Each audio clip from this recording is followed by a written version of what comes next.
सुवर्णरत्न पुरस्कार 2015 मध्ये मी याच मंचावर परफॉर्मन्स केला होता आणि त्यात अनुराधाताई पोडवाल यांना ट्रिब्यूट दिला होता. त्यांच्या सगळ्या गाण्यांवर म्हणजे बरीचशी माझीच गाणी होती, त्याच्यावर मी परफॉर्मन्स केला होता. आणि तेव्हा माझी ओळख झाली सागर आणि समीर आणि त्याच्या पूर्ण टीमची. आणि हा सुवर्णरत्न पुरस्कार साधा सुद्धा पुरस्कार नसून झिरो ते हिरो ही कॉन्सेप्ट आहे ह्यांची. आणि त्याबरोबरच समाजाला उपयोगी होतील असे बरेचसे कार्यक्रम ते लोक करत असतात, समाजसेवा करत असतात. आणि त्यात आज मला इथे त्यांनी आमंत्रित केलं आहे, त्याबद्दल सर्वप्रथम धन्यवाद. आणि मी ज्याला पुरस्कार देत आहे त्याचा खराखुरा म्हणजे 0 नव्हता पण 1 ला पोहोचला होता तेव्हा. 1 ते 100, 0 ते हिरो हा प्रवास मी स्वतः माझ्या डोळ्यांनी पाहिला आहे शिवचा. मला अजूनही तो पहिला दिवस आठवतोय की शिव ठाकरे असं अनाऊन्स झालं होतं बिग बॉस मध्ये घरामध्ये आणि माझी एंट्री पहिली झाली होती त्या घरामध्ये. कदाचित तुम्ही बघितलं असेल तो सीझन. तर त्याची एंट्री झाली होती आणि मी म्हटलं अरे बापरे, हा एवढा बॉडी बिल्डर कोण आहे, हा कुठून आलाय, हा याची काय ओळख आहे आणि याच्या पुढे आपण कुठे टिकणार, कसे ते टास्क खेळणार, हा तर किती ताकद लावेल, किती टास्क खेळेल वगैरे असा माझ्या मनामध्ये विचारत होता.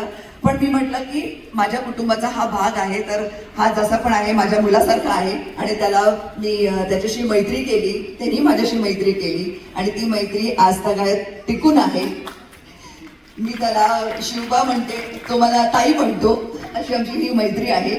आणि 0 ते हिरो खरंच अमरावतीहून मुंबई आणि पूर्ण महाराष्ट्राहून आता आंतरराष्ट्रीय स्तरावर हा मुलगा पोहोचलेला आहे. खराखुरा याचा प्रवास 0 ते हिरो झालेला आहे आणि त्याचं मी इतकं अभिनंदन करू इच्छिते. मला इतका अभिमान वाटतो याचा की तो स्वतःच्या चिकाटीनं, स्वतःच्या मेहनतीनं आज या मंचावर पोहोचलेला आहे.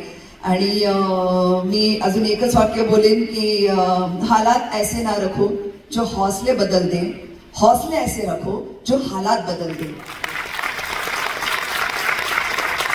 असा आहे आमचा शिव ठाकरे. आणि इतरही जे इथे आज मंडळी उपस्थित आहेत ज्यांना पुरस्कार मिळणार आहे सुवर्णरत्न पुरस्कार. केतकी आहे, केतकी माटेगावकर.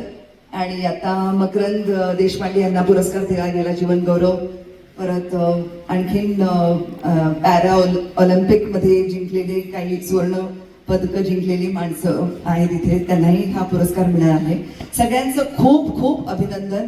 आणि इतर पुरस्कार तुम्हाला मिळतच राहतील, पण हा पुरस्कार 0 ते हिरो हा खरंच तुमच्या पूर्ण आयुष्याच्या मेहनतीचा हा पुरस्कार आहे. खूप खूप धन्यवाद मला बोलवल्याबद्दल. थँक्यू ताई.